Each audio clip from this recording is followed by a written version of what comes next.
Thank you, Shubha uncle, for the prayer. And I would like to take this time to thank the church and Deepak uncle and uh, Priti auntie for giving me this opportunity to share the word today.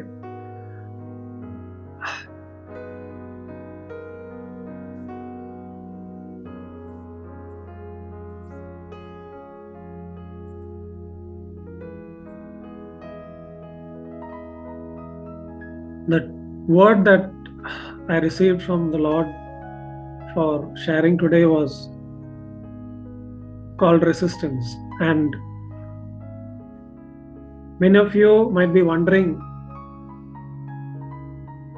why resistance. You might have some confusion and doubts when you think about this topic. And I was in that same state of mind.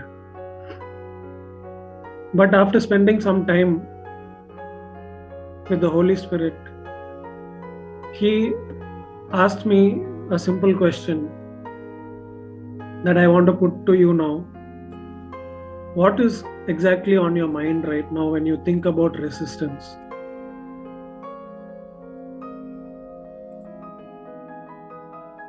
Is it negativity or is it positivity? Generally, we associate resistance with armed struggles, or we can quote, for example, what happened on Capitol Hill when Trump was the president, when insurrectionists came in and tried to break into the Congress. Can that be labeled as resistance? It depends. The word is very relative, and it depends from which viewpoint you're going to look at.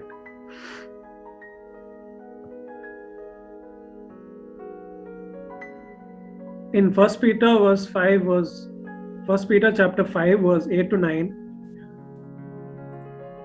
we see that be self-controlled and alert. Your enemy, the devil, prowls around like a roaring lion looking for someone to devour. Resist him, standing firm in the faith, because you know that your brothers throughout the world are undergoing the same kind of sufferings. Generally, when we think about the word resistance, this is one of the most common verses that come to our mind. And it was the same with me. And as I dwelt on it and as I seeked God to reveal what we need to learn from this, He showed me 5 things. The first being the enemy, the second being sufferings, third being the word resist, fourth being stand firm in the faith, and fifth being be alert. So there are so many words in this verse, as you see on this, but these 5 stood out to me. And the reason, I believe, is, like Pastor mentioned, the times that we are in. The whole world is going through some kind of universal suffering, we can say, with the pandemic. So, in that sense, the current situation is a direct example or an illustration of this verse, which says that your brothers throughout the world are undergoing the same kind of sufferings. So I want to slowly go one by one. First, I will like to explore on the enemy, the devil. So in the spiritual realm, we have the kingdom of God, and we have the enemy, which is the devil. And the Greek word diabolos is from where this word devil and Satan has originated and come in the Hebrew. So it generally means adversary, which is equal to enemy. Now, if you go through the scriptures in order to understand who is this enemy, that is against us, who is fighting against God, there are various mentions. Some of them I've put it for you just to refresh your mind. The ruler of this world, prince of demons, but very importantly, he is an accuser. Also, we should remember that Satan is not omniscient, he is not omnipresent, and he is not omnipotent, and he is not eternal. The book of Job clearly illustrates that part. If we see in Job, Satan goes and approaches along with all the other angels, and he asks permission to tempt or to bring destruction upon Job. But he never knew the outcome. In all the three trials and phases that Job went, what Satan put across to him, we see that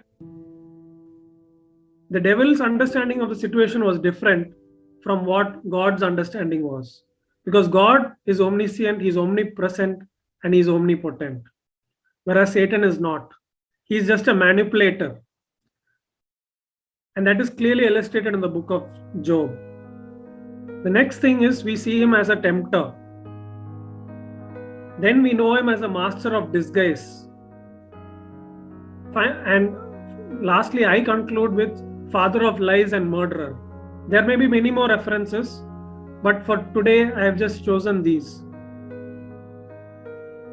Now the second thing is sufferings. A friend of mine recently in this past week put a question to me. What is the purpose of pain in this life? At that time I didn't know I was going to share the word, but I didn't have any answer to the question that my friend put. And I asked God for the same. What is the purpose of the pain that the entire world is going through? If we are to identify some source of pains, the first one that we generally associate is a very troubled heart. And this troubled heart generally comes from some of the reasons I've listed. Like when you lose a loved one, or due to natural disasters, terminal diseases, whatever it may be, when death comes into the picture and we lose a loved one, our heart is troubled. We grieve.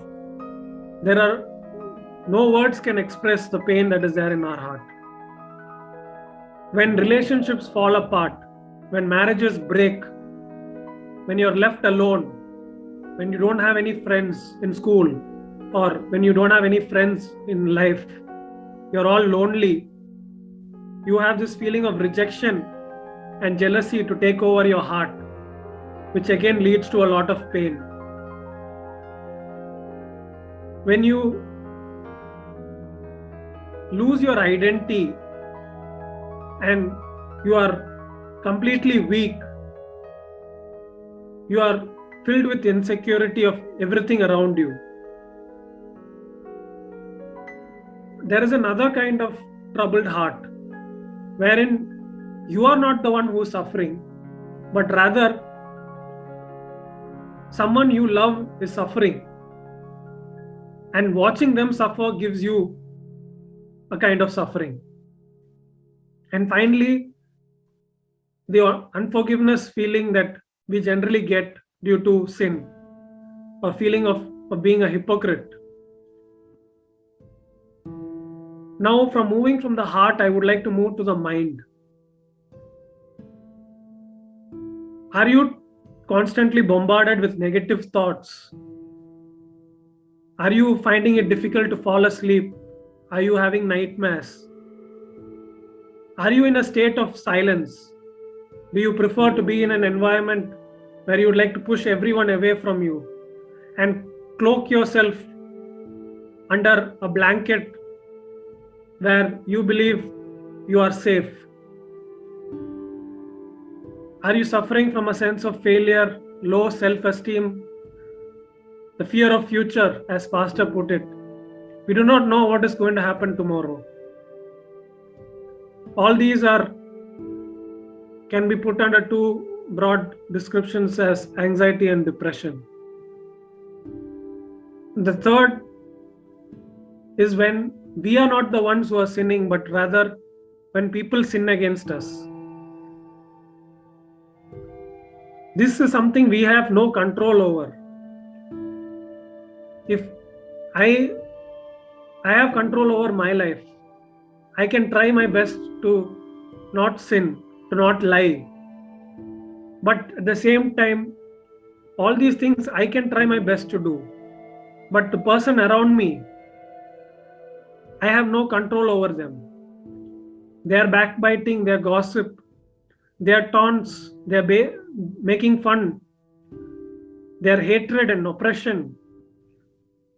And in the extreme cases, we see persecution for whatever case, religious or for some other reasons. All these create in us an anger, a sort of sadness, a sort of bitterness, which is again a source of pain in our lives. Now, as we saw in the scripture, these sufferings that are listed, all of mankind, every brother, every sister of each one living in this world, we all undergo. It is the same for us. Only thing is, maybe the magnitude is different. Maybe the timing is different. Today, you are maybe seeing sunshine. Tomorrow may be the day when this cup of suffering comes knocking at your door.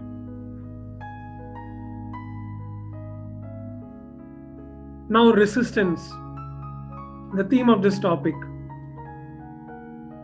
As I dwelt on it, I wanted to look up on the dictionary and find out the definitions of how one can put across this word called resistance. The refusal to accept or comply with something. The ability not to be affected or harmed by something. These were the first two definitions that propped up when I searched in Google.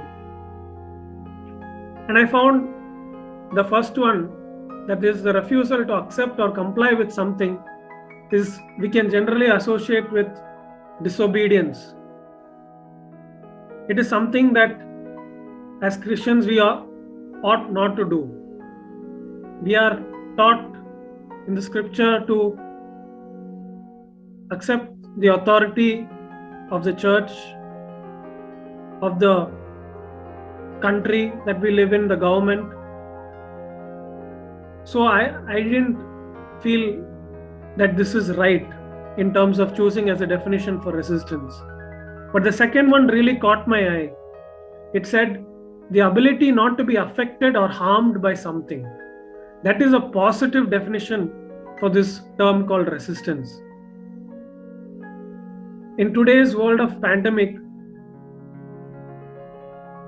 it is very, very hard to call ourselves resistant. Are we immune to the surroundings that we are living in? Are we immune to the stench of death that is around us? Are we immune to the pain and suffering that we see in hospitals, in the roads, or in the newspapers or news channels, or sometimes with our own eyes when it happens to us or to our loved ones? What are some of the related words that we can associate with the word resist? And immediately we come up with combat, oppose, and withstand. Now, these fit in with what I believe God wants to share with us today. To set oneself against someone or something. As Christians, we are called, the scripture it says, to love one another. After loving God, that is the greatest commandment, to love one another. So then, who are we supposed to oppose or combat or withstand? And that is where the first part came, where I mentioned about the enemy. Another definition that I've highlighted in green is again a positive definition for the word resist. It says to recognize a hostile or threatening force and to take a positive effort to counteract or repel it. Basically, resistance is an action word. You are not sitting still, you're doing something, you're taking an effort. And in the definition, it says you're taking a positive effort to do what? To counteract, to repel, which means you're entering into a battle and you're trying to disarm the enemy, you're trying to win against the enemy. So, in general terms, if we see resistance through the ages, we can see in the wars of huge castles being built with high walls. Why? The high walls were considered as a defense, fortified walls of defense, so that the enemy cannot breach it. If you are inside this castle, you are safe. From the castle, you can throw stones, arrows, spears, and various other things to kill the enemy that is advancing. So, this wall was like a big resistance that shielded the people who were inside this castle. Now, I want to take an example from the Old Testament, and I found Esther, the book of Esther, to be the ideal one for resistance. As we saw previously, resistance means recognizing a hostile or threatening force. And we see here that Haman wanted to eradicate the Jews. He wanted to completely eliminate them. And Mordecai was able to recognize that threat, that hostile force. Now, he is taking a positive effort to counteract and repel this. What was the action of Mordecai? Who was Mordecai? He wasn't someone big. But at the same time, he was close to the queen. The queen had gone through so much sufferings to reach the position of queen. Esther was not just simply made a queen. She went through a process. And now, as she is sitting and having the ear of the king, Mordecai comes and urges her. He gives words. He pleads with her and he convinces her. That, my friend, is a simple act of resistance. In normal terms, we cannot term it as resistance, but it is a positive force that he took, positive action that he took. Now, what was the effect of this? The queen got courage. She approached the king. And finally, we see that the threat was overcome. God delivered them, and all praise and glory went to God, because one man decided to obey. And here, in terms of obedience, he was doing something that is akin to resistance. He was opposing Haman, because Haman's plans, his actions were evil. He was not sitting quiet and saying, let God come and take, let God save. Yes, he was praying, but he was also looking for an active way to be an instrument through which he can also contribute and stop Haman. A little known examples in the Bible are Shipra and Puah. These two, in the times of when Israel were in Egypt after Joseph, these two were ordered by the Pharaoh to kill all the male-born children of the Israelites. But What did they do? They did not obey the Pharaoh, which is again can be associated with resistance.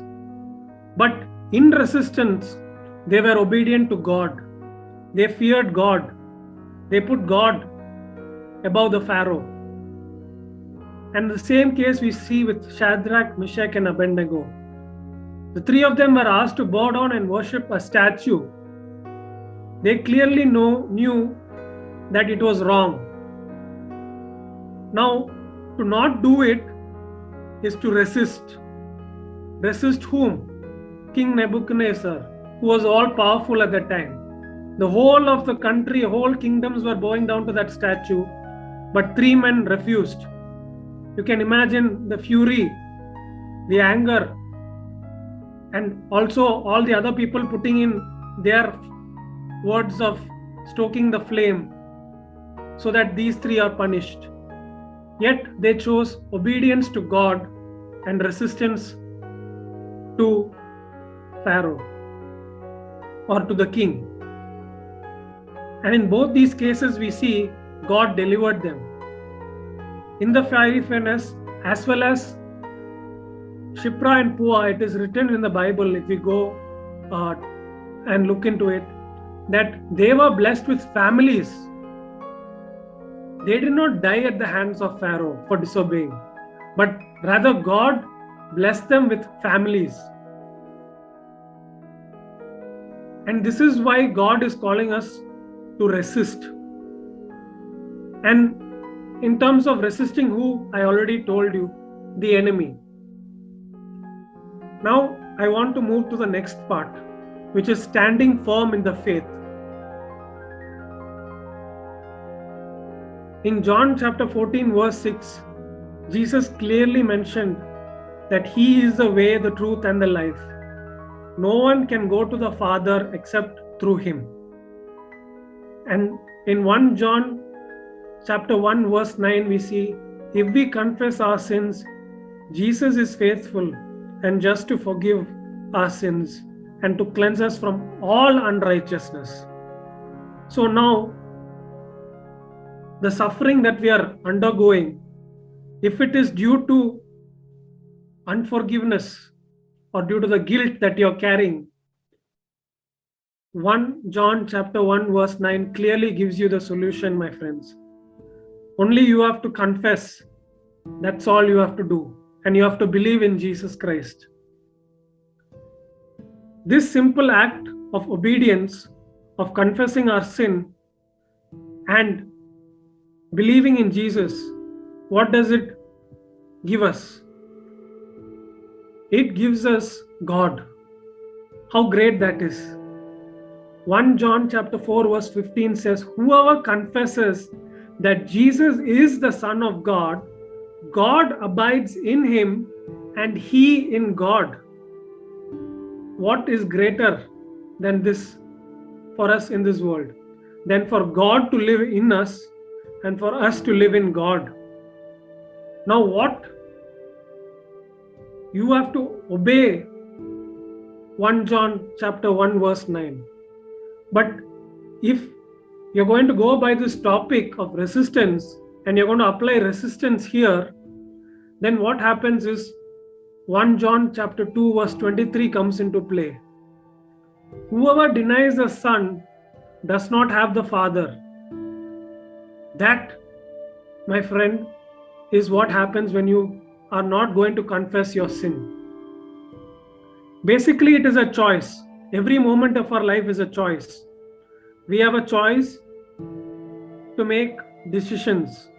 We have a choice to, in every moment, to either accept or to reject, to embrace or to push away. And in this situation, it is clear that Jesus is alone the way, the truth, and the life. Now, how can we stand firm in the faith? We have all heard all these scriptures many times. We have all believed. We have all confessed. Colossians chapter 2 verse 13 to 15 says, You were dead because of your sins and because of your sinful nature that was not yet cut away. So there was a time when we were dead and the sinful nature was still persistent. But then God made us alive with Christ, through whom forgiveness has come. So what did Jesus do? At the cross of the Calvary, he cancelled the record of the charges against us. All the accusations. Who is our enemy? A one who is accusing. As we see in Job, he goes before God and he accuses. But here it is clearly said, Jesus cancelled the record of the charges, or all the list of accusations that were made against us. And how did he do it? He took it away by nailing himself to the cross. And in this way, he disarmed.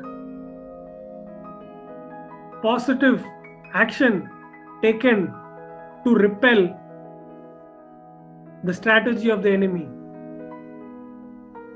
Who were disarmed? All the spiritual rulers and authorities who were against us. Basically, Satan and his dominions, all of them were disarmed. So today, if you have come to this service and you are still under this impression that accusations against you stand, I want to tell you that you are wrong. Because the Bible clearly states that Jesus took away the accusations. The attack of the enemy through accusations no longer has any fang in it or any venom. It cannot bite you. It cannot spread disease in you because it is taken away. Something that is taken away, it no longer has its power. So Satan's power of accusing us and thereby causing us problems is no longer there if we have confessed our sins and if we have accepted Jesus. And therefore God is telling us to stand firm in this faith, the faith that Jesus has taken all our sins, that all our accusations are wiped clean. Like the song says, we are made white as snow, like the lamb, completely washed. Our clothes are white as robe. Not because of us, we didn't do anything here, but because of Jesus Christ. So Jesus basically snatched Satan's weapon called accusation. Now, what other weapon does our enemy have against us? We know him as a master of disguises. We know him as a person who comes to deceive, who has this other weapon called deception in his hands. So what does he do with this deception? Currently, that is all that he has in his hands. Nothing else that he has in his hands that can cause us any sort of damage. Romans chapter 8 verse 38 and 39 says, nothing can ever separate us from God's love. Today in the worship we sang that song. We sang that, God's love, how great it is. Nothing, not death, not life, not the angels, nor the demons, not our own fears of today, not our worries about tomorrow, not even the powers of hell can separate us from God's love.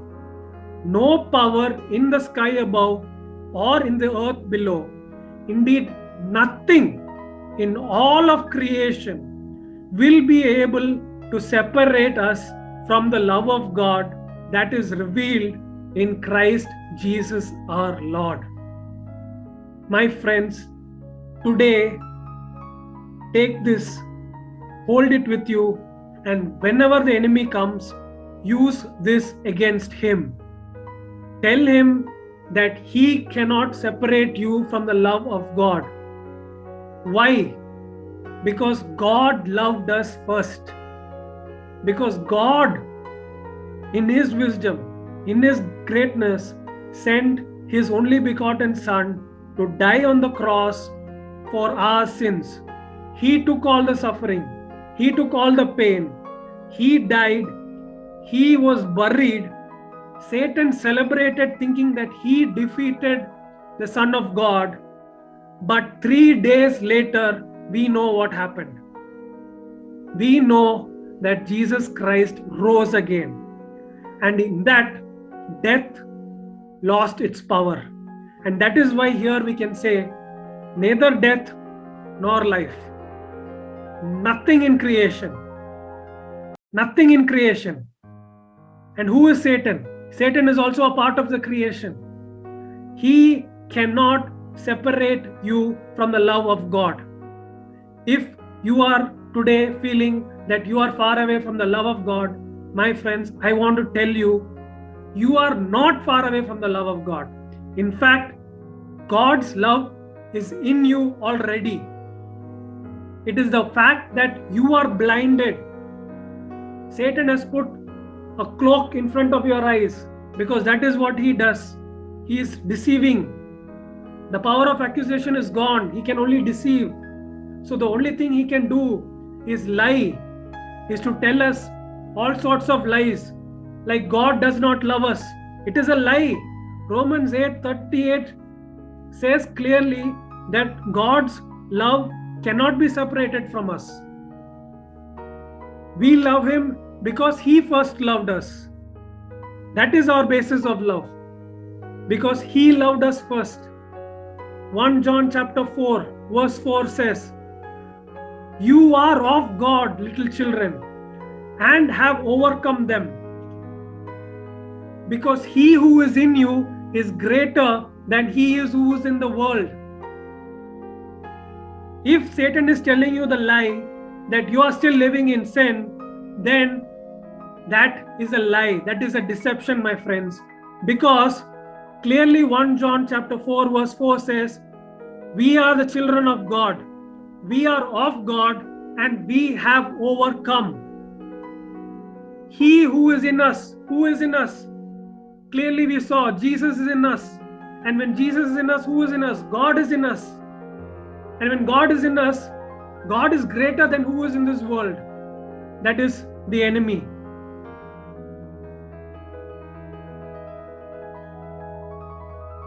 (1 John chapter 2 verse 12 to 14). There are a lot of words in it, so I'm not going to quote the entire scripture, but I've taken out some key points due to lack of time. First one is, your sins are forgiven for Jesus, for the name of God, for God's glory. Not by our grace, but by God's grace. Amen. You have known Him who is from the beginning. And it is not mentioned once in 12 to 14. Go and check it again. It is mentioned twice. We have known God, that is the person who is there from the beginning. And again it says, you have overcome the wicked one. If you do not believe in 1 John chapter 4 verse 4, go to 1 John chapter 2 and see, it is written, you have overcome the wicked one, not once, but twice. So totally 3 times evidence is there that we have overcome. You have known the Father, which is again proof of what? When we accept Jesus and when Jesus comes in us, God comes in us. And when God comes in us, we know the Father. That is what it says. And you are strong. You are not weak. You are strong. The word of God abides in you. These are the words of God. These are the words that is in us. What the enemy can do is distract, is blind us to these words, make us forget these words. But I want to urge you today to remember these words and to take it and stand firm in it. Be rooted in Christ. Like the gospel says, do not have your foundation on something which the wind blows and your house will fall down. The water will come and the house will get dissolved. Make your foundation Jesus Christ. That is what is called standing firm in the faith. Having Jesus as the foundation. I want to rush through because I have taken up already much time. I believe I've already crossed my time limit. So the fifth part is to be alert. You can go and refer Luke chapter 12 and Mark chapter 13. In that, we see Jesus giving a parable about being watchmen, of being gatekeepers. Now, I want to take your attention to this picture, and I believe most of you might have identified it already. They say that those who don't learn from history, they tend to repeat the mistakes of history. So I want you to I'm urging you to take this lesson from history today of the Trojan horse that was used by the Greeks to defeat the city of Troy. They brought a nice gift, nicely wrapped, beautiful, and kept it outside the gates. The same gates that had defended them, the walls of resistance that was built, that was there, and that was protecting them. As long as the walls were there, Troy could not be defeated. So what did the enemy do? The enemy brought a Trojan horse. Today we have a Trojan horse virus also that penetrates into our laptops without us knowing. We need to have a antivirus system to check it, to catch hold of it. Now, this Trojan horse, what did the people of Troy do? They opened their gates. They believed that this gift was a gift of peace offering from the Greeks. They believed, they fell into the delusion, into the lie that they won the war, and they celebrated by bringing the Trojan horse into the city. They had feast, they enjoyed, they drank, made merry, and went to sleep. And in the night, when everyone was asleep, the soldiers who were inside the Trojan horse slowly came down. They went and opened the gates and allowed their fellow soldiers to come in through the gates at the night. All the watchmen who were supposed to guard the city were asleep because they were under the impression that they won the war. And finally, Troy fell down. We know this story. So, what is the Holy Spirit or God trying to tell us as a church? We need to resist. We need to stand firm. And when we resist and when we stand firm, we know that the enemy will flee. We know that there is a big wall of resistance. God's walls, not our walls, God's walls. God is a strong tower. We run to it and we take refuge in it. And here, the problem happens when we are in that tower, we are led to believe that everything is safe and we come outside the tower. We are drawn outside the tower. Or we open a window. I do not know if you remember Eileen Auntie's message, which was somewhere in the month of March to our church. The words that she said was, do not give even a small opening to the enemy, a door or a window anywhere in your life. He needs only a small foothold to put his foot in and push the door open. That's all he needs. So who are the gatekeepers in our lives? Like Pastor Wilson uncle just mentioned in the communion, our conscience, that is a gatekeeper. The fear of God, that is a gatekeeper. And the Holy Spirit, who's living in us, that is a gatekeeper. So we need to take the help of these three gatekeepers to be alert. For we are of the flesh, we will fall asleep. God is a God who does not sleep, He does not slumber. He is always awake and He is looking after us. But we, on the other hand, will sleep. We cannot go 24 hours, 48 hours, maybe maximum we can go. But after a period of time, we need to sleep.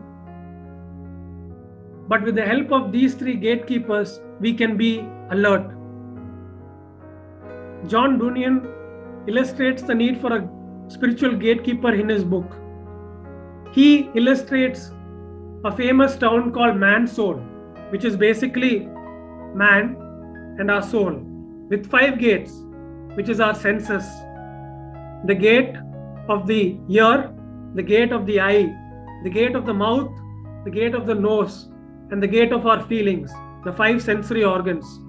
These are the 5 gates to our body, the temple of God. And by these gates, our soul interacts with the entire world.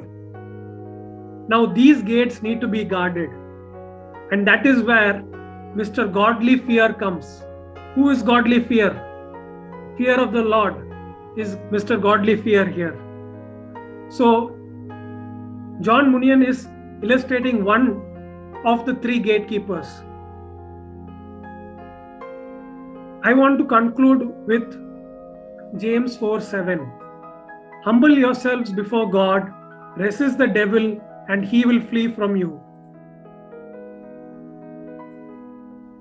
If Christians resist temptation and hold firm to the promise of resurrection, and we do not give in to deception, that is, not accepting the enemy's lies and not accepting his accusations, then Satan will depart. He will run away. He will flee. Because all the accusations that he has, the power of it is broken.